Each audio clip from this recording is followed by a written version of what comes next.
Si è svolto ieri presso lo spazio antistante il Tempio di Giunone nella Valle dei Templi di Agrigento la cerimonia solenne del passaggio di consegna tra i titolari del compartimento marittimo di Porto Empedocle.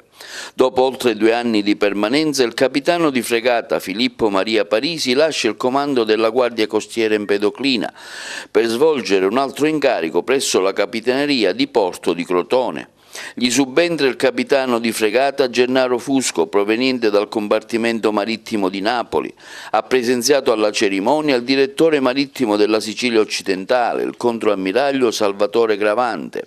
Presenti le massime autorità civili, religiose e militari della provincia. Hanno sfilato inoltre i gonfaloni dei comuni costieri e i labari delle associazioni combattentistiche d'Arma. Comandante Gennaro Fusco, oggi ad Agrigento, nuovo insediamento, lei proviene da?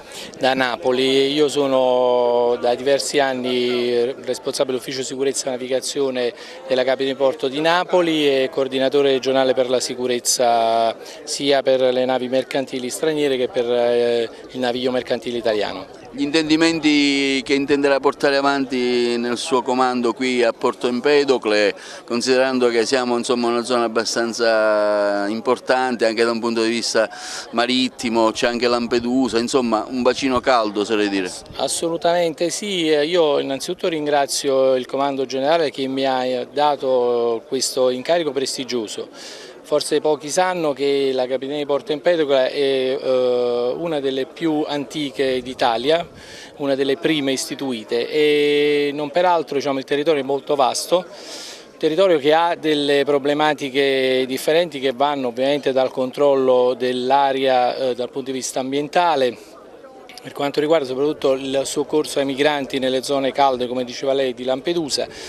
E siamo qui a mettere a disposizione della cittadinanza le nostre professionalità, cioè in questi anni la mia esperienza nel settore specifico, ma anche in altri settori, spero di metterla a disposizione per cercare di migliorare e cercare di trovare anche delle sinergie con le istituzioni per poter far sì che il porto diventi un volano per le attività produttive. Recentemente gli sbarchi sono anche effettuati in zone non importanti come Lampedusa, ma anche Scala dei Turchi, Real Monte con piccole barchette. Diciamo che è un fenomeno decisamente limitato, di questa cosa ne ho parlato col comandante Parisi, il quale mi ha informato che effettivamente si tratta di limitati sbarchi che però non hanno un'incidenza tale da essere preoccupanti. Noi siamo comunque attenti a questo fenomeno, cercheremo con la collaborazione di tutti di capire le dinamiche per limitarli al massimo. Ovviamente noi siamo sempre dell'idea che il soccorso alle persone che tra virgolette sono sfortunate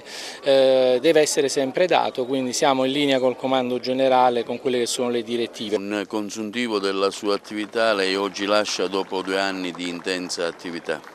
Sì, avete avuto modo di sentire dalle mie parole un breve consuntivo dei risultati ottenuti sotto tutti i vari aspetti che caratterizzano il corpo delle capitanerie di porto. Non soltanto l'aspetto del soccorso in mare, come dicevo, non soltanto migranti, ma in genere, non soltanto a Lampedusa, ma anche sulle coste agrigentine.